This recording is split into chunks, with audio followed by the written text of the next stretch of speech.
The 1970s were a grim period for car buyers, especially those with limited means.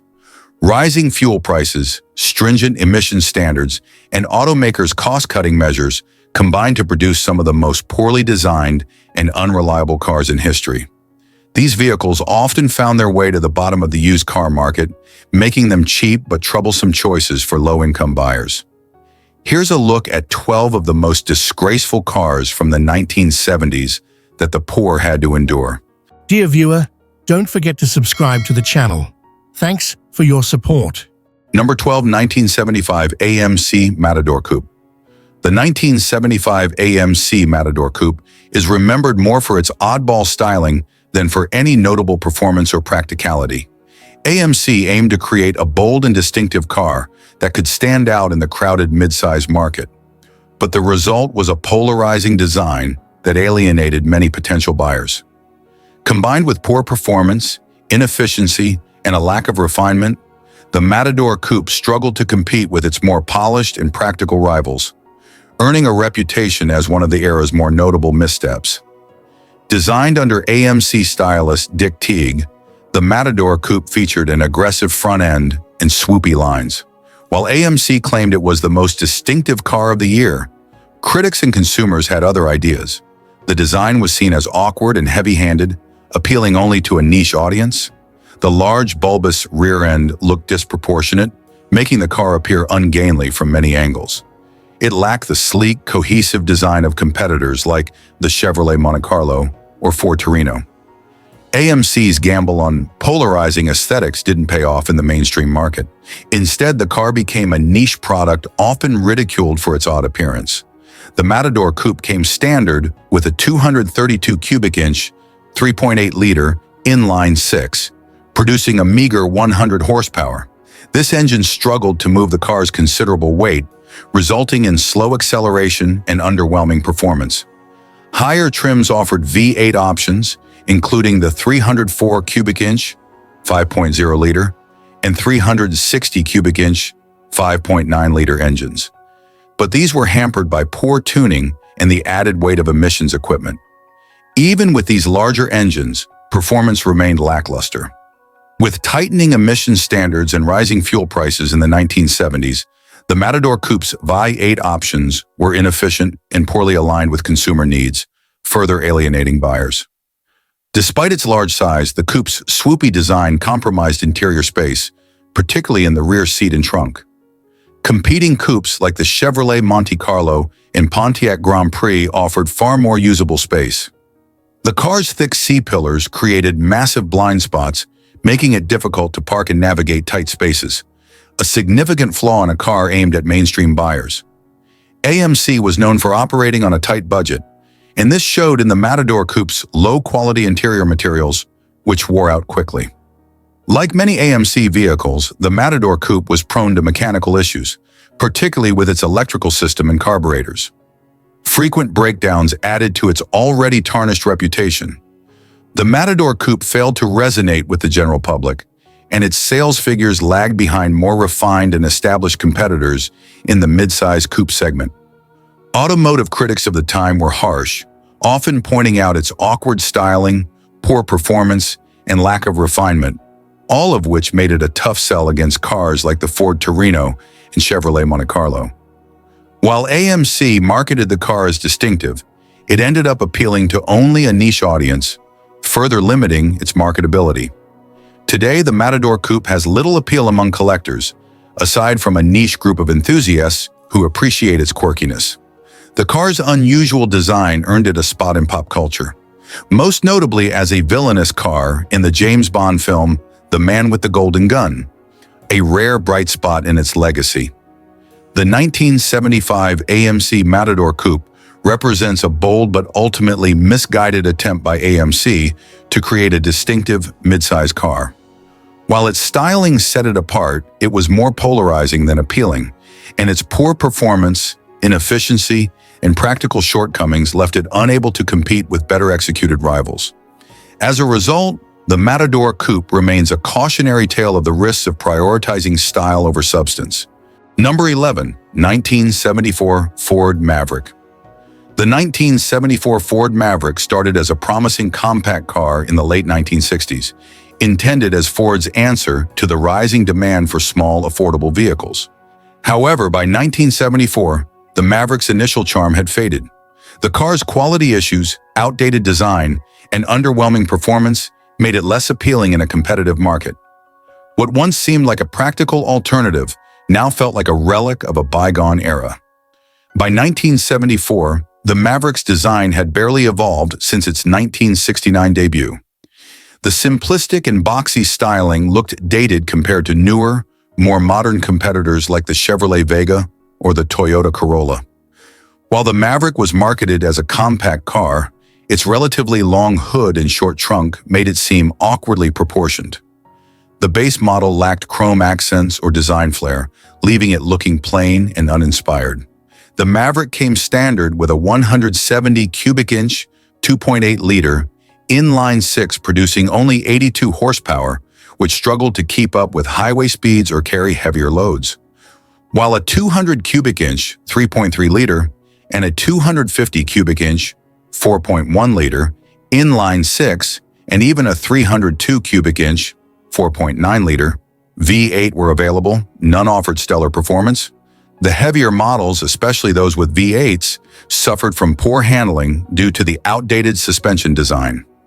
In a time when fuel economy was becoming increasingly important, the Maverick's engines, especially the V8, were thirsty and outdated compared to more efficient imports.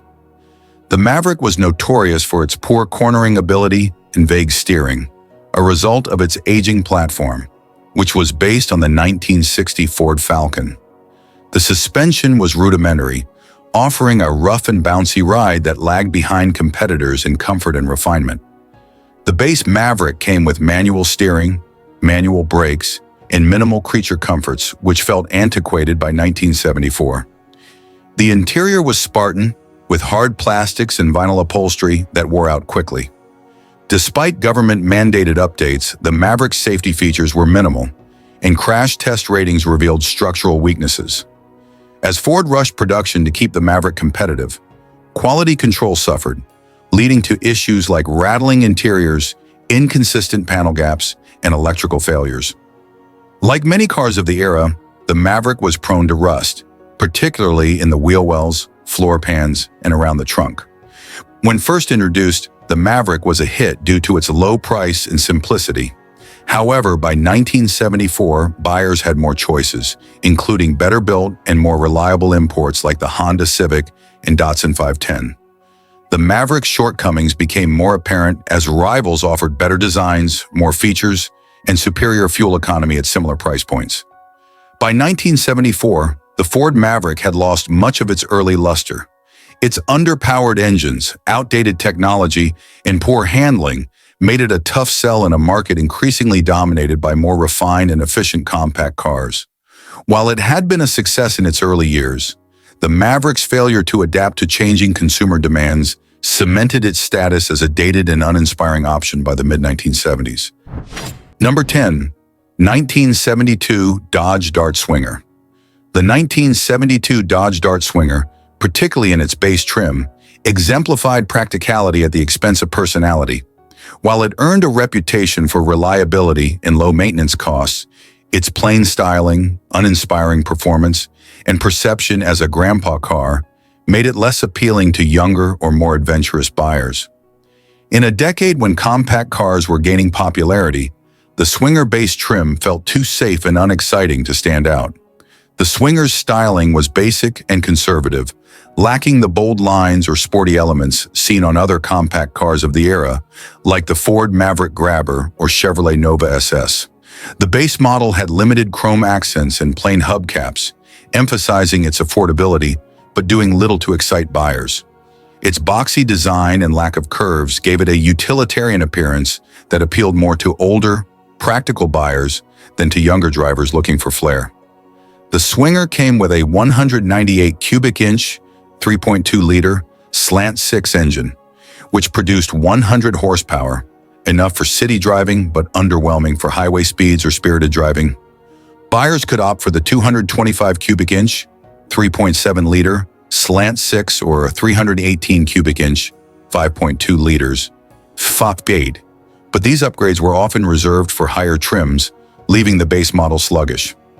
While the slant 6 engines were known for their durability, they offered little in terms of excitement or performance, reinforcing the car's reputation as a practical but uninspiring choice.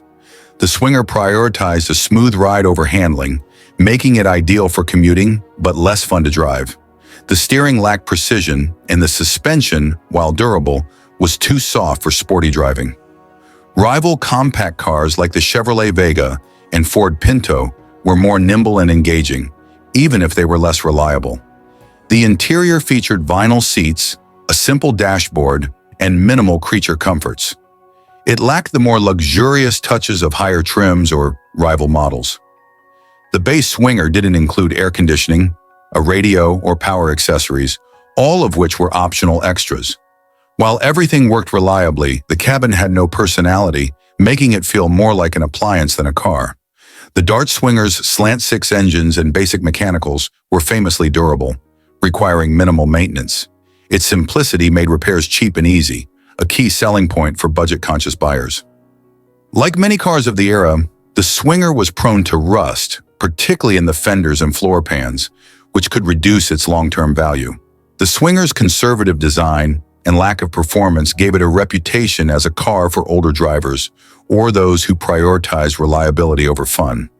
Dodge missed the chance to make the Swinger more appealing to younger buyers by not offering sportier options in the base trim. While it was a good value for practical buyers, the lack of excitement meant it often lost out to rivals with more personality or features. The 1972 Dodge Dart Swinger base trim was a car that excelled in reliability and practicality, but failed to inspire enthusiasm. Its plain styling, underwhelming performance, and lack of exciting features made it a dependable choice for older or budget-conscious drivers, but unappealing to those seeking flair or fun.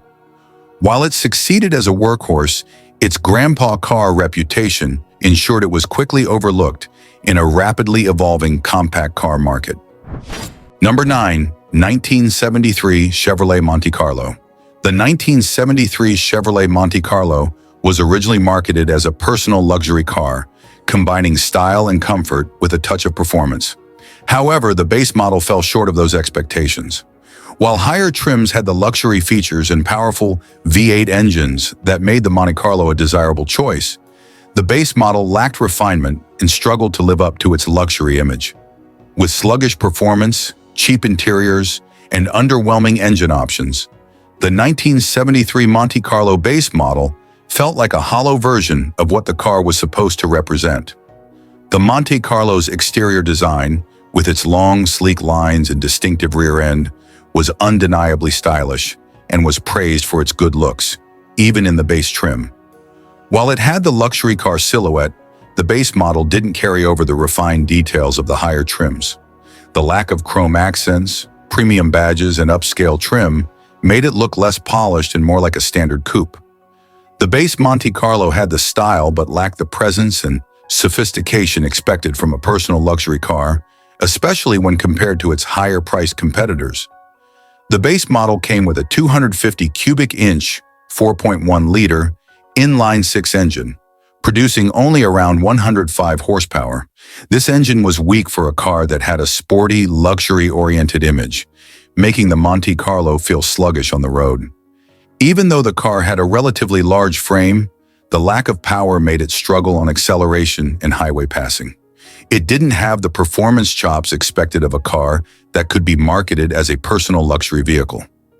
Higher trims came with more powerful V8 options, but the base model couldn't match the performance offered by these more expensive configurations, leading to frustration among buyers who expected a better driving experience for the price. The suspension setup prioritized a comfortable ride over sporty handling, which was in line with the Monte Carlo's personal luxury aspirations.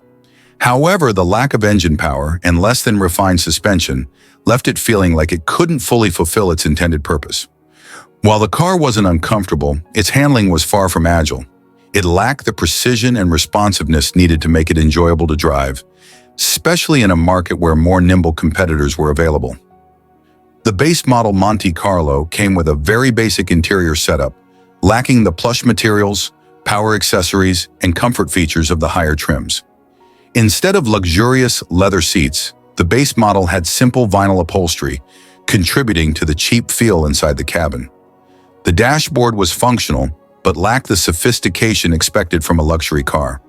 The base trim came with basic gauges, manual controls, and less attention to detail than its higher-end counterparts.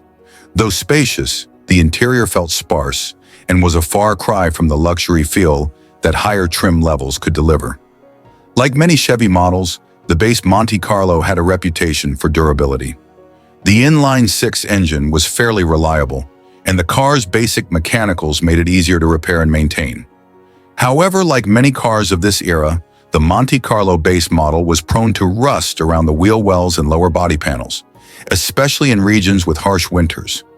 In some cases, the base model suffered from inconsistent fitment and finish of interior materials, further detracting from the premium feel that the car's image suggested. The base Monte Carlo was marketed as an affordable luxury car, but its lack of refinement and underwhelming performance made it feel like a compromise. Buyers expecting a step up from regular sedans or coupes were often disappointed by the lack of features, weak engine, and cheap interior. The market for personal luxury cars was growing, with rivals like the Ford Torino GT and Plymouth Satellite offering more performance and features for a similar price, making the Monte Carlo base model feel outdated in comparison. By 1973, many Americans were already looking to muscle cars for power and excitement. While the Monte Carlo was a step above entry-level vehicles, it didn't have the muscle car credentials or the luxury features to truly carve out its own niche. The 1973 Chevrolet Monte Carlo, base model, despite its stylish exterior, fell short of its luxury aspirations. With a sluggish engine, cheap interiors, and a lack of refinement, it was a car that promised more than it could deliver. Though the Monte Carlo name would go on to become associated with personal luxury cars, the base model was a far cry from the high-performance, upscale vehicle many buyers were hoping for. For those looking for real luxury or performance, the base Monte Carlo failed to deliver. Number 8, 1977 Mercury Monarch. The 1977 Mercury Monarch was part of a broader push by Ford's Mercury division to enter the small luxury sedan market. However, the Monarch struggled to meet the expectations of luxury car buyers, offering outdated styling, subpar performance, and a driving experience that felt uninspired. Positioned as a more affordable option than its European counterparts, the Monarch was a poorly executed attempt to capture a niche between mainstream sedans and high-end luxury models. The Monarch's styling was a significant drawback.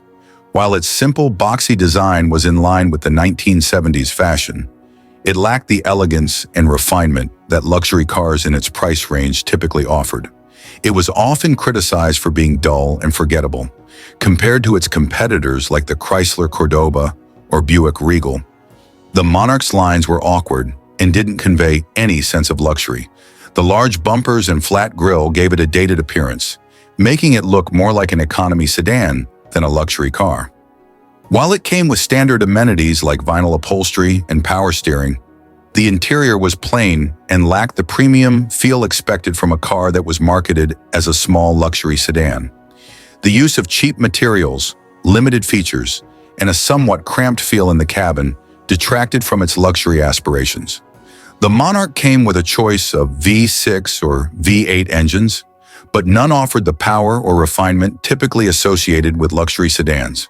The base 250 cubic inch 4.1-liter inline-six engine was underwhelming, offering sluggish acceleration and poor performance on the highway.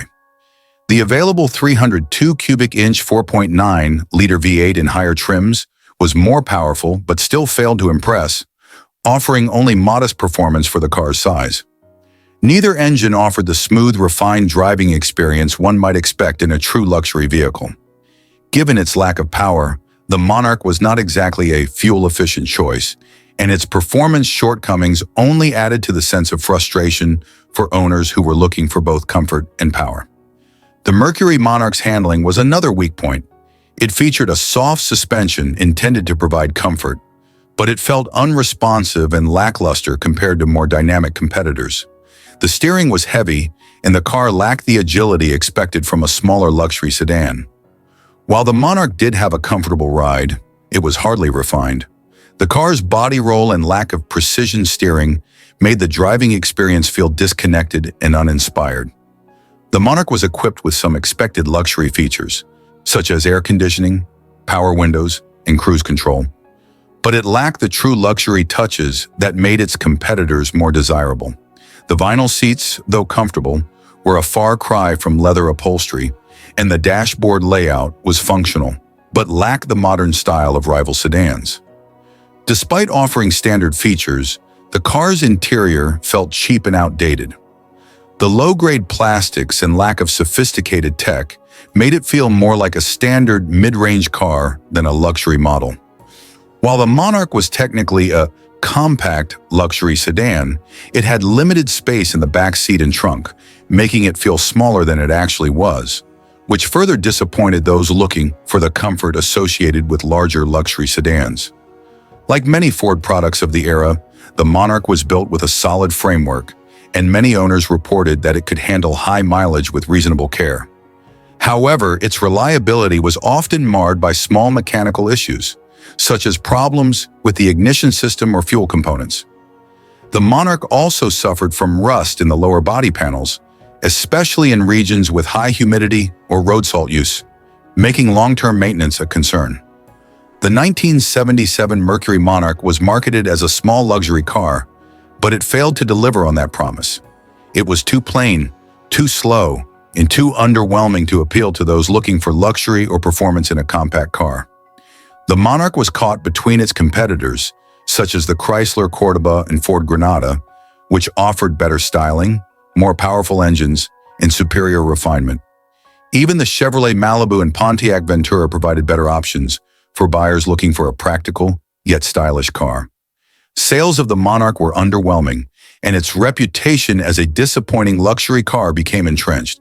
While some buyers appreciated its low price point, it was clear that the Monarch was not a true competitor in the small luxury market. The 1977 Mercury Monarch was a missed opportunity for Mercury. Its outdated styling, weak engine options, and lackluster performance made it a poor contender in the small luxury market. While it could serve as an affordable, practical car for those looking for basic transportation, it failed to meet the expectations of those hoping for a true luxury experience. Number 7, 1975 Chevrolet Vega Kammback. The 1975 Chevrolet Vega Kammback was the wagon variant of the Chevrolet Vega, a compact car that suffered from a number of significant issues throughout its production run.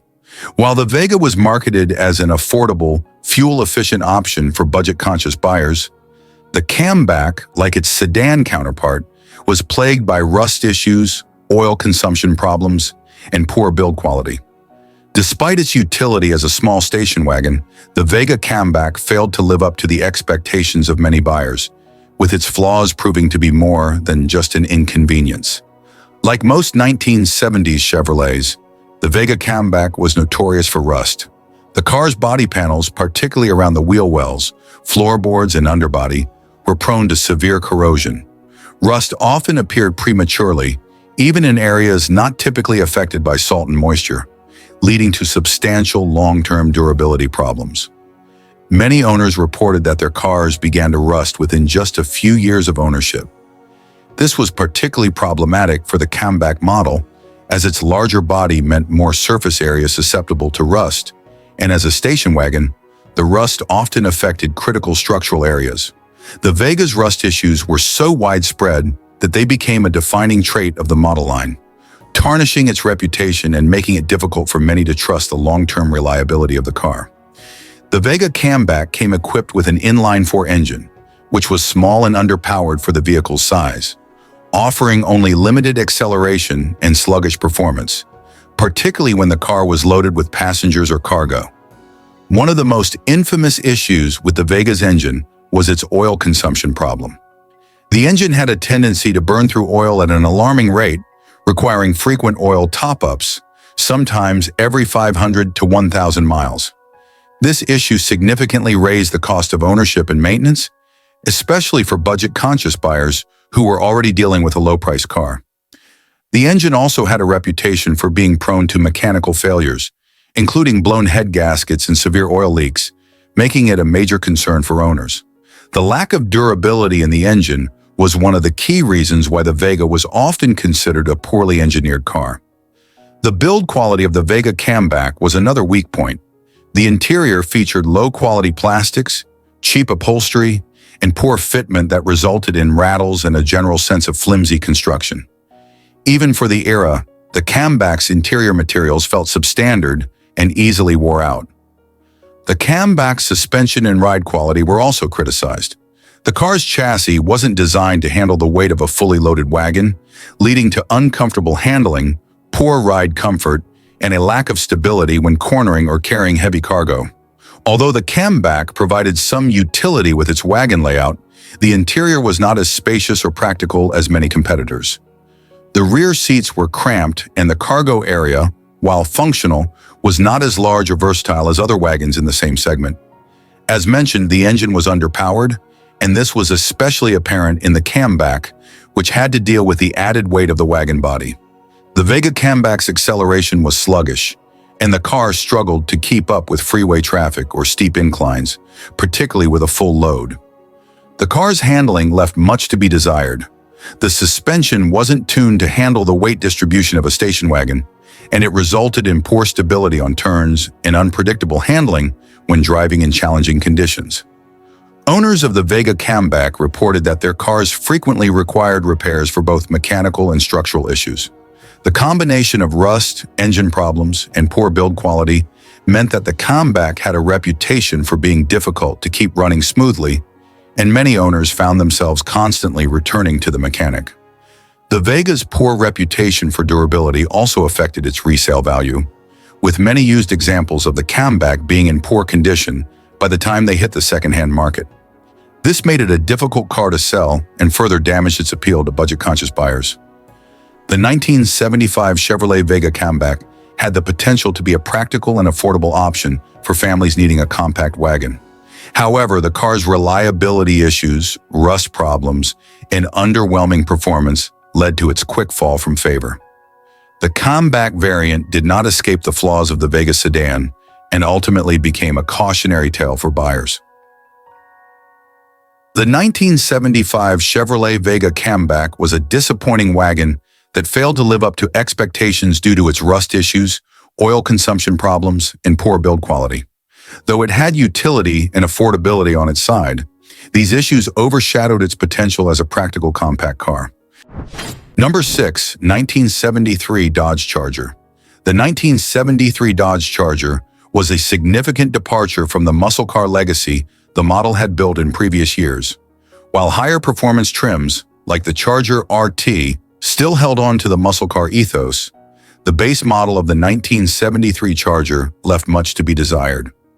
Equipped with sluggish engines, uninspiring interiors, and a design that seemed out of step with its performance reputation, the base Charger became a shadow of the muscle car icon it once was. The base 1973 Charger came equipped with a 318 cubic inch V8 or a 225 cubic inch slant 6, neither of which were able to provide the kind of power and excitement that the Charger had been known for in previous years. While the V8 was a standard option, it offered only 150 horsepower, which was significantly lower than what muscle car enthusiasts had come to expect from the Charger. The Slant 6 engine, a more economical option, was even worse, providing only 105 horsepower. The base Charger was sluggish, struggling to keep up with traffic on highways, and lacked the high-performance feel that the muscle car market had been built on. By 1973, the introduction of stricter emissions regulations and rising insurance costs had already begun to sap the power from many muscle cars, but the base Charger felt like a compromise in a segment that thrived on performance. For buyers looking for the muscle car thrill, the base model was a disappointment. The interior of the base 1973 Charger was far from the stylish, high-performance environment that many buyers expected. It featured basic seating with minimal options for trim or materials. While some higher trims offered more luxurious touches, the base model had vinyl seats, plain dash design and cheap plastic accents that felt out of place for a car marketed as a performance vehicle. By 1973, many vehicles were beginning to offer more advanced features like air conditioning, better sound systems, and improved ergonomics. The base Charger's interior lacked innovation, offering little beyond basic amenities. This lack of refinement made the car feel more like a commuter vehicle than a muscle car. The design of the interior was functional but boring, lacking the bold, sporty feel that the Charger was known for in previous years. The dashboard layout and instrumentation were simple and did not match the dramatic styling of the exterior. While the Charger was still equipped with a front and rear coil spring suspension, the base model lacked the handling precision and stability expected from a performance-oriented car. The soft ride and loose handling left much to be desired, and it was clear that the base Charger had sacrificed some of its muscle car dynamics in favor of a smoother, more comfortable ride. Acceleration in the base Charger was sluggish, particularly with the slant 6 engine. Even with the V8, the Charger lacked the immediate burst of speed that defined the muscle car experience. For buyers looking for a performance vehicle, the base Charger's 0 to 60 miles per hour times were disappointing compared to the competition. The 1973 Charger's design had evolved significantly, and while it still carried the muscle car silhouette, it had grown larger and heavier, partly due to new safety regulations, such as the introduction of 5MF bumpers.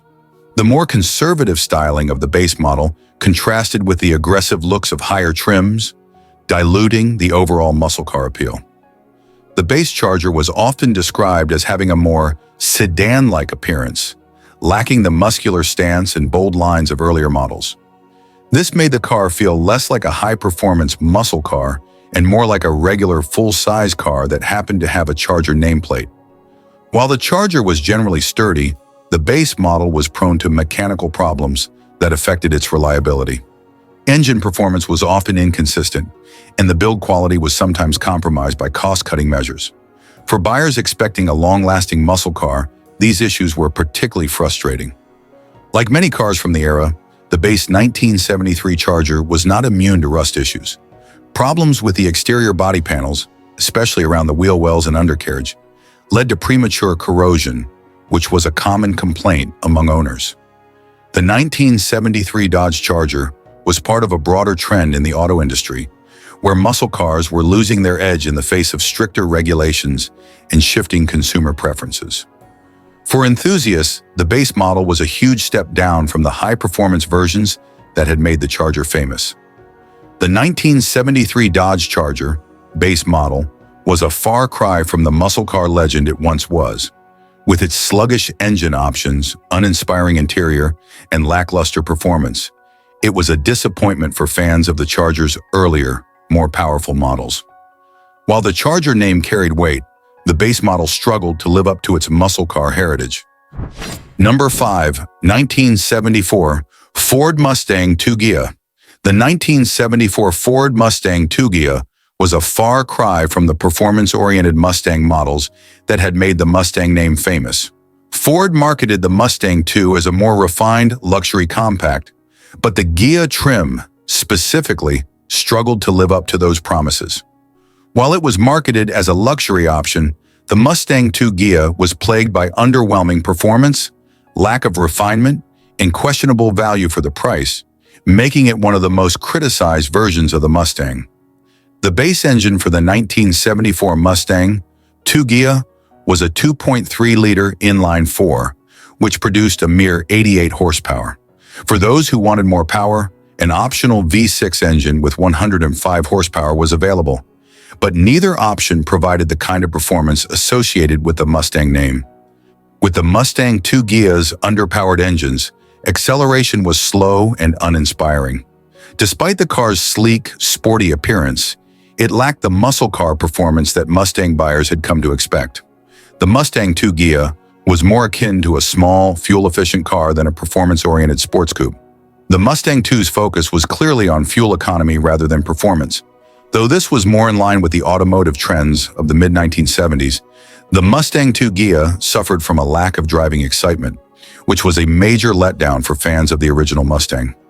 The Ghia trim was supposed to offer a luxury experience, But the reality fell short. While the car featured some upgraded trim pieces like plush vinyl seating and more comfortable interior materials, it lacked the true refinement and features expected in a luxury vehicle. Despite its luxury branding, the Mustang II Ghia was equipped with relatively basic amenities compared to other luxury compact cars of the time. There were no standout features like advanced technology, and the interior was fairly plain. Its basic dashboard layout and lack of modern convenience features made it feel outdated. Even for its era, the Ghia's interior was not particularly well appointed. The seating was comfortable but not as high quality as other luxury cars, and the plastics used in the interior felt cheap. Given the higher price tag for the Ghia trim, these shortcomings were a major point of contention for buyers. The Mustang II Ghia's performance and handling were far from thrilling. While the car had a compact size and relatively low weight, it still felt sluggish on the road. The handling was soft and uninspired, which contributed to a driving experience that was more akin to a generic compact sedan than the sporty coupe the Mustang had once been known for. Unlike the classic Mustangs that had dominated the road with their powerful engines and aggressive performance, the Mustang II Ghia felt dull in comparison. It was clear that Ford was shifting away from the muscle car ethos, but the Ghia version failed to offer the luxury or refinement to make up for the performance loss. Despite its lackluster performance and uninspiring features, the Mustang II Ghia came with a higher price tag than many of its competitors in the compact and luxury segments. For those looking for a sporty compact, the Mustang II Ghia simply didn't provide the value that was expected from a Ford.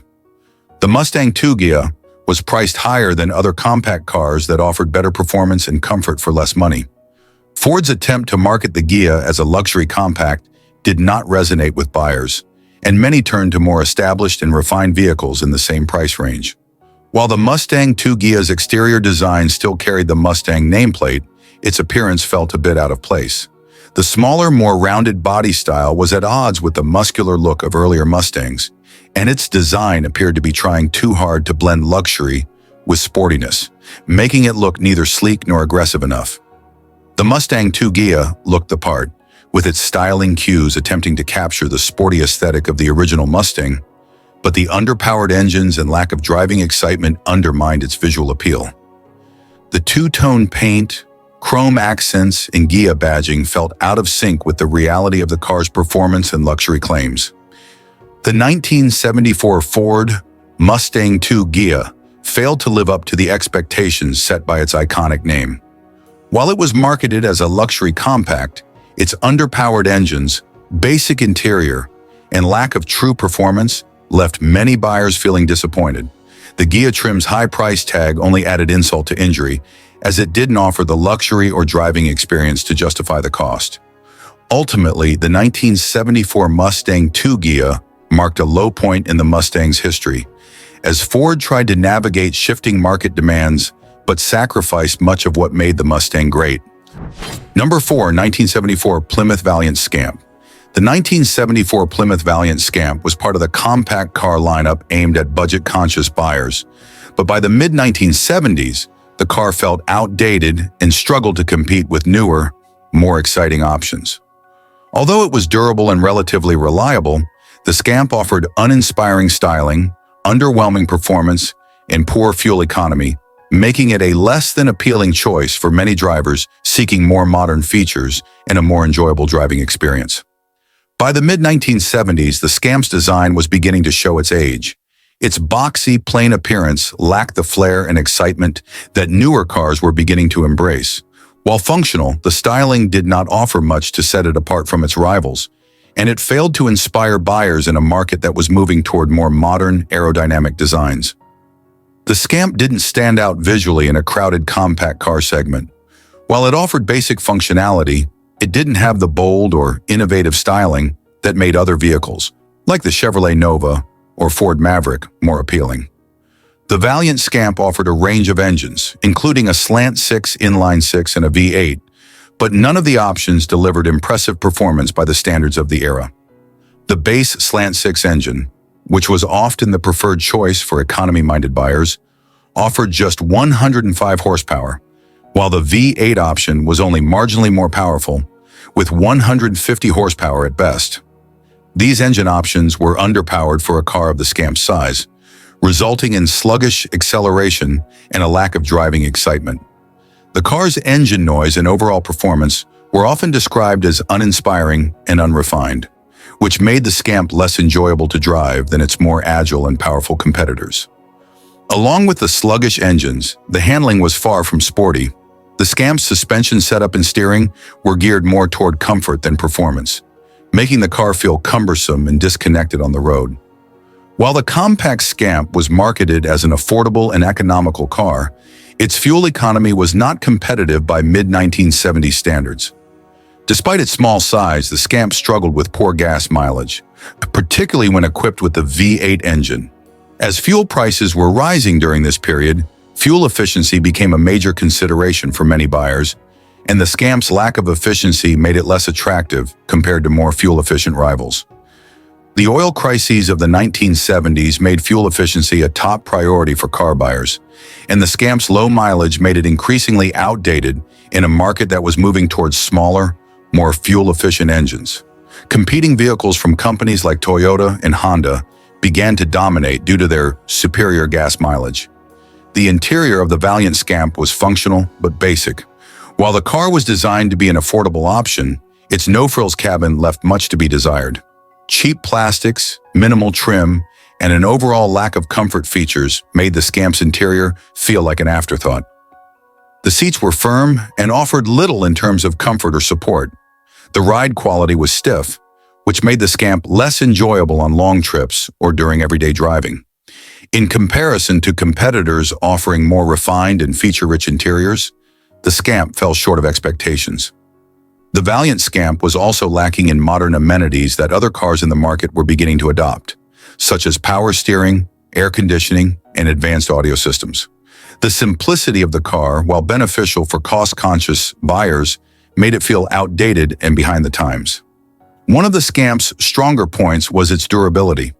Built to withstand everyday use, it was often praised for its ability to handle the wear and tear that comes with daily driving. However, durability alone could not compensate for the lack of excitement and underwhelming features that many drivers were beginning to expect from a modern compact car. Though generally sturdy, the Scamp was not immune to the common mechanical issues of its time, such as electrical problems and suspension wear. These problems were often exacerbated by the car's lack of a modern, efficient engine, which led to higher-than-expected repair bills over time. The 1974 Plymouth Valiant Scamp was a durable, affordable, and reliable option in its day. But by the mid-1970s, it had become outdated in virtually every regard. Its uninspiring styling, underpowered engines, and poor fuel economy made it less appealing compared to the new generation of compact cars.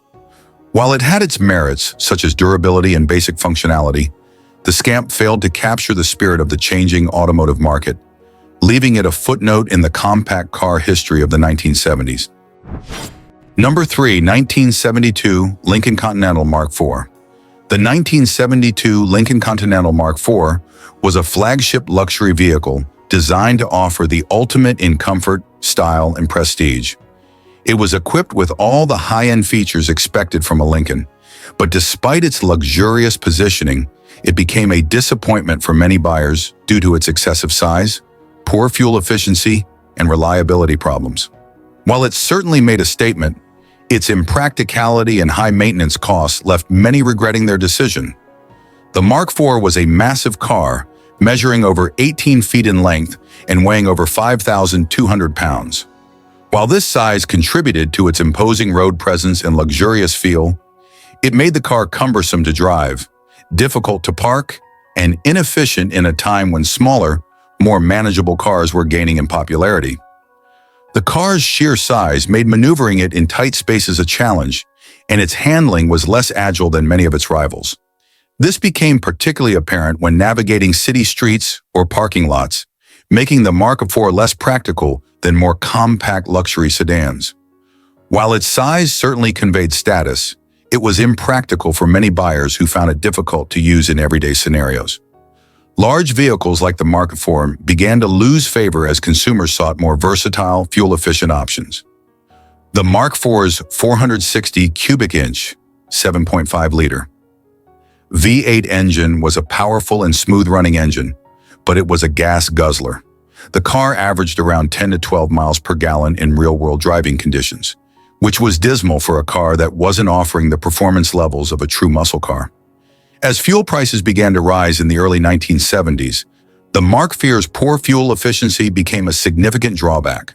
With gas shortages and fuel cost concerns dominating the conversation, many buyers found themselves burdened by the car's insatiable thirst for fuel. While luxury cars often carried large engines, the Mark IV's fuel economy was a stark contrast to more modern, fuel-efficient competitors. The high cost of fuel and the growing focus on efficiency led many to reconsider the value of owning such a large, inefficient car. Despite its luxurious appeal, the Mark IV was prone to reliability issues. The complex engineering of its electrical systems, air conditioning, and power features often led to frequent breakdowns, which could be costly to repair. Being a high-end luxury car, repair costs for the Mark IV were exorbitant. Parts and labor could run into the thousands of dollars, making the car an expensive burden for its owners. Routine maintenance and unexpected breakdowns added to the financial strain of owning a Mark IV, pushing it further away from the affordable luxury experience that many had hoped for. While Lincoln prided itself on building luxury cars, the Mark IV often struggled with build quality and component durability. From the power windows to the air suspension, these systems were often prone to malfunction, leaving owners frustrated with frequent visits to the mechanic. While the 460 V8 engine offered substantial power on paper, the car's excessive weight and size meant it lacked the agility and performance one might expect from a luxury car at this price point. Despite its massive engine, the car struggled to offer exciting acceleration or handling, and it often felt sluggish compared to smaller, more nimble competitors. The car's handling was also less refined than one would expect from a luxury vehicle. It was more focused on smooth cruising rather than tight turns or quick maneuvers, which left the Mark IV feeling somewhat distant in terms of driver engagement. The Mark IV was packed with luxury features like plush leather seats, a vinyl roof, and elaborate climate control. But many of these features were viewed as excessive or unnecessary for a car that was already so large and expensive. Some critics felt that the money spent on features like an operable sunroof or expensive interior materials could have been better used to improve the car's performance or reliability. Although it boasted a high level of luxury, the Mark IV's overemphasis on lavishness came at the expense of practicality and performance. In an era when more practical, efficient vehicles were becoming the norm, the Mark IV's focus on size and luxury often left it feeling out of touch with changing consumer expectations. The 1972 Lincoln Continental Mark IV represented a time when luxury cars were defined by their size, opulence, and comfort. However, it suffered from serious issues that made it difficult to justify for many buyers. Its excessive size, poor fuel economy, and reliability problems tarnished its reputation, making it an expensive and impractical option. While it may have turned heads on the road, it ultimately failed to live up to the expectations of luxury and performance, becoming an expensive disappointment for many of its owners. Number 2, 1971 Dodge Colt. The 1971 Dodge Colt was one of the first models introduced as part of Chrysler's partnership with Mitsubishi, and it marked Dodge's attempt to enter the compact car market. However, despite being marketed as an affordable option for budget-conscious buyers, the Colt struggled with a range of performance and build quality issues that made it a less-than-ideal choice for consumers seeking reliability and value. As a rebadged version of the Mitsubishi Colt, the 1971 Dodge Colt inherited many of the build quality issues of its Japanese counterpart. The car's construction was notorious for its cheap materials, particularly in the interior, where plastics and fabrics would wear quickly and failed to maintain the fresh look and feel that many buyers expected from a new car. Early models of the Colt were also plagued by inconsistent panel gaps and misaligned body parts. These fit and finish problems were noticeable to discerning buyers and contributed to the car's lack of appeal compared to its rivals in the compact car segment. The 1971 Colt was equipped with a small 1.5-liter inline-4 engine, which, while adequate for city driving, was underpowered for highway use and lacked the performance most buyers expected. With limited horsepower and torque, the Colt felt sluggish, especially when compared to similarly priced models from competitors like Ford and Chevrolet. The engine's lack of power made acceleration a challenge, especially when trying to merge onto highways or pass other vehicles. Drivers often had to push the car to its limits to maintain speed, which could be frustrating in real-world driving situations. One of the most frequently cited complaints about the 1971 Dodge Colt was its noisy ride. The car's suspension and engine contributed to a high level of road noise inside the cabin, making for an unpleasant driving experience, particularly on highways or rougher roads. In addition to the noise, the Colt's suspension was often considered stiff and unsophisticated, leading to a rough and uncomfortable ride. The ride quality was a significant drawback for buyers looking for a smooth, comfortable commuter vehicle. The Colt's interior was bare bones, offering little more than the essentials. For buyers seeking a comfortable and well-equipped vehicle, the lack of features in the base model was a significant downside. The car's interior was cheaply appointed, with hard plastics and minimal padding, which made it feel less refined than other compact cars of the time. Controls for the heating, air conditioning, and audio systems were rudimentary at best. The lack of modern conveniences such as power windows, adjustable seats, and other upgrades that were becoming standard on compact cars from other manufacturers made the Colt feel outdated even at the time of its release. While the Colt's engine and transmission were relatively simple in design, they often required frequent repairs, particularly in the early models. Owners complained of issues with the clutch, brakes, and even fuel systems that caused the car to be in the shop more often than expected. Over time, the Dodge Colt developed a reputation for poor long-term durability. Its cheap build quality, combined with its subpar engineering, led to a high incidence of mechanical failures, making it a risky investment for buyers who were looking for a car that would last. The 1971 Dodge Colt was a disappointing entry into the compact car market. While it offered a low price tag, it suffered from a range of issues that made it an impractical choice for many buyers. From its poor build quality to its weak engine performance and noisy ride, the Colt struggled to meet the needs of those seeking a reliable and comfortable budget vehicle. While it had some appeal due to its affordable pricing, its lack of refinement and frequent reliability problems made it a car that many buyers would quickly regret. Number 1. 1971 Pontiac Ventura. The 1971 Pontiac Ventura was an attempt to compete in the compact car market, positioned as a more affordable option under the Pontiac brand. Based on the Chevrolet Nova, the Ventura was a cheaper and less refined version of its sibling. Despite Pontiac's marketing efforts, the Ventura suffered from a series of performance and quality issues that left it lacking in appeal for those seeking an economical yet reliable car. The 1971 Ventura's engine lineup was disappointing. The base model came with a slant 6 or small inline-6 engine, which was sluggish and failed to deliver the performance expected from an entry-level car. This underpowered engine choice made the Ventura feel lethargic, especially when compared to the more performance-oriented models Pontiac was known for. Even when equipped with an optional V8 engine, the Ventura remained underwhelming. The additional power offered marginal improvement in acceleration, but still couldn't match the performance of its competitors. The overall driving experience felt slow and uninspired, particularly on highways or during overtaking maneuvers. Much like its Chevrolet Nova counterpart, the Ventura suffered from poor assembly quality. Customers reported issues with misaligned body panels, squeaks and rattles, even on new models. The build quality felt cheap, and it lacked the refinement expected from a brand like Pontiac. The interior, although functional, was filled with cheap materials. The dashboard and seating featured low-grade plastics and upholstery that wore down quickly. The interior design was basic, offering little comfort or luxury, which made the Ventura feel more like a low-end economy car than something worthy of the Pontiac badge. The Ventura's suspension was designed for economy rather than comfort, resulting in a rough ride. Even on smooth highways, the car's ride quality was bouncy and unpleasant, making long drives tiresome. The base Ventura was stripped down, with minimal interior features. It lacked the kind of comfort and convenience features found in many compact cars of the era, making it a bare-bones experience for buyers. The road noise inside the cabin was excessive, and the lack of sound insulation made the car feel less refined compared to its competitors. This only added to the discomfort, making the Ventura feel cheap and unappealing.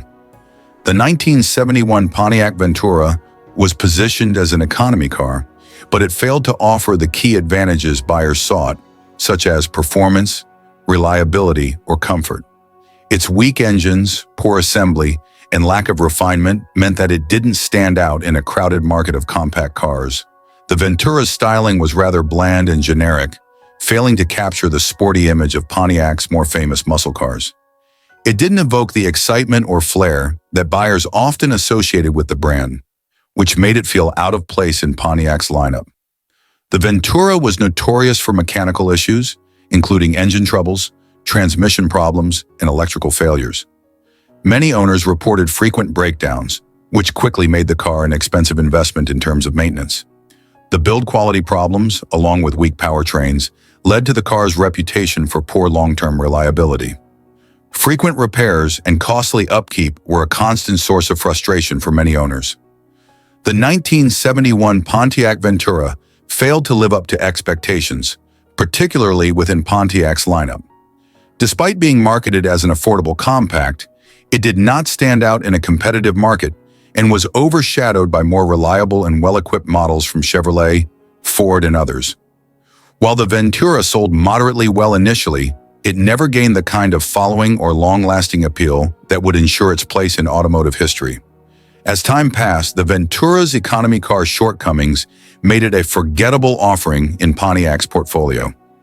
The 1971 Pontiac Ventura was a misstep for the brand in the compact car market. Its weak engines, poor assembly quality, and lack of comfort made it a disappointing choice for budget-conscious buyers. The Ventura struggled to offer the performance, reliability, or style that would have made it competitive in the increasingly crowded compact car segment. While it may have appealed to those looking for a cheap, no-frills vehicle, the Ventura ultimately failed to make a lasting impression and remains a failed economy car in Pontiac's history.